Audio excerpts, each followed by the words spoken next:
Breaking news చూస్తున్నాం. Congress party working committee సమావేశాల్లో పాల్గొనేందుకు ఇవాళ మధ్యాహ్నం 12 గంటలకు సీఎం రేవంత్ రెడ్డి ఢిల్లీకి బయలుదేరి వెళ్లనున్నారు. ఏఐసీసీ కార్యాలయంలో జరిగే సీడబ్ల్యూసీ భేటీలో ఇటీవల జరిగిన 5 రాష్ట్రాల్లో ఎన్నికలపై సమీక్ష, వచ్చే పార్లమెంట్ ఎన్నికల్లో భాగస్వామ్య పక్షాల మధ్య సీట్ల సర్దుబాటు, ప్రచార వ్యూహంపై ప్రధానంగా చర్చించనున్న సంగతి తెలిసిందే. అయితే 5 రాష్ట్రాల్లో అసెంబ్లీ ఎన్నికలు జరగగా తెలంగాణలో మాత్రమే కాంగ్రెస్ ఘన విజయం సాధించింది. దీంతో సహజంగానే సీడబ్ల్యూసీ సమావేశాల్లో సీఎం రేవంత్ రెడ్డి ప్రధాన ఆకర్షణగా నిలవనున్నారు. అలాగే లోక్సభ ఎన్నికల్లో భాగస్వామ్య పక్షాల మధ్య సీట్ల సర్దుబాటుకు సంబంధించి చర్చ జరగనున్న నేపథ్యంలో తెలంగాణలోనూ 17 స్థానాల్లోనూ కాంగ్రెస్ పార్టీనే పోటీ చేస్తుందా, లేక ఇండియా కూటమిలో ఉన్న వామపక్షాలకు ఏమైనా సీట్లు కేటాయించాల్సి వస్తుందా అన్న దానిపైనే కొంతమేరకు స్పష్టత వచ్చే అవకాశం ఉన్నట్లు చెబుతున్నారు. రేవంత్ రెడ్డితో పాటు పార్టీ రాష్ట్ర వ్యవహారాల ఇన్ఛార్జ్ మాణిక్రావు ఠాక్రే, మంత్రి దామోదర రాజనరసింహ, ఏఐసీసీ కార్యదర్శి వంశీచంద్ రెడ్డిలు సీడబ్ల్యూసీ భేటీలో పాల్గొనున్నారు.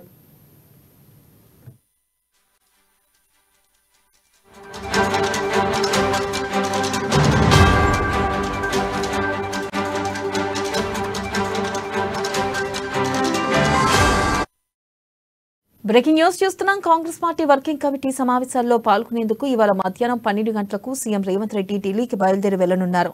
ఏఐసీసీ కార్యాలయంలో జరిగే సీడబ్ల్యూసీ భేటీలో ఇటీవల జరిగిన 5 రాష్ట్రాల్లో ఎన్నికలపై సమీక్ష, వచ్చే పార్లమెంట్ ఎన్నికల్లో భాగస్వామ్య పక్షాల మధ్య సీట్ల సర్దుబాటు, ప్రచార వ్యూహంపై ప్రధానంగా చర్చించనున్న సంగతి తెలిసిందే.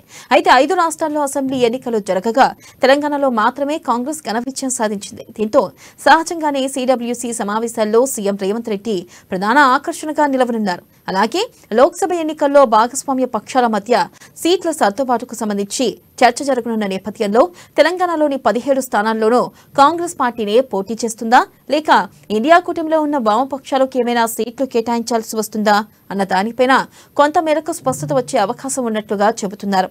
రేవంత్ రెడ్డితో పాటు పార్టీ రాష్ట్ర వ్యవహారాల ఇన్ఛార్జ్ మాణిక్రావు ఠాక్రే, మంత్రి దామోదర రాజనరసింహ, ఏఐసీసీ కార్యదర్శి వంశీచంద్ రెడ్డిలు సీడబ్ల్యూసీ భేటీలో పాల్గొననున్నారు.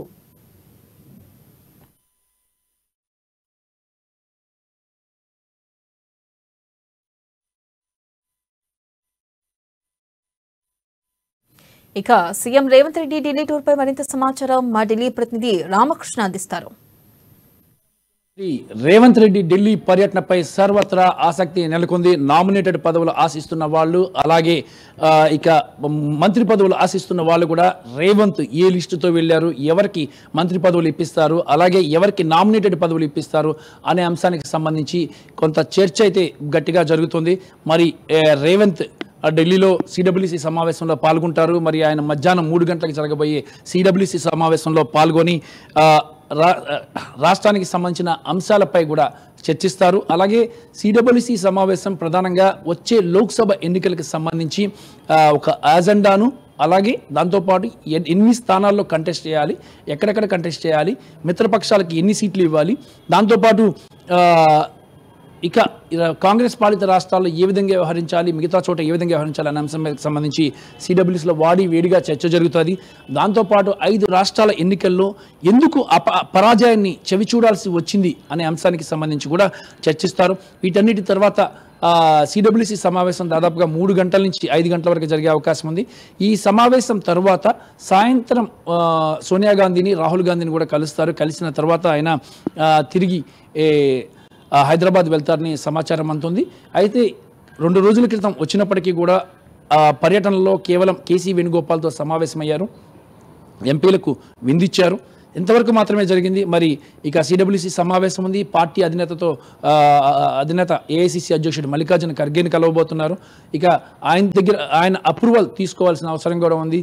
అలాగే సోనియా, రాహుల్ తో కూడా చర్చించాల్సిన అవసరం ఉంది. ఇదన్నీ చర్చించిన తర్వాత నామినేటెడ్ పదవుల భర్తీకి సంబంధించి ఒక క్లారిటీ, అలాగే మంత్రి పదవుల భర్తీకి సంబంధించి ఒక క్లారిటీ వచ్చే అవకాశం ఉంది. దాంతోపాటు రేవంత్ దగ్గర ఒక లిస్ట్ కూడా ఉంది. లోక్సభ ఎన్నికలకి సంబంధించి ఎలాంటి లోక్సభ ఎన్నికల్లో ఎవరెవరు కంటెస్టింగ్ క్యాండిడేట్స్ ఉన్నారో, ఎవరికి అవకాశం ఇవ్వాలి, ఎన్ని సీట్లు వచ్చే అవకాశం ఉంది, జస్ట్ ఒక బ్రీఫ్ ఇన్ఫర్మేషన్ కూడా తీసుకొని రేవంత్ వచ్చారు. మరి ఈ అంశాన్ని రేవంత్ దీన్ని కూడా హైకమాండ్కి వివరించే అవకాశం అయితే కనిపిస్తుంది. కెమెరామెన్ నవీన్తో రామకృష్ణ, అమా న్యూస్, న్యూఢిల్లీ.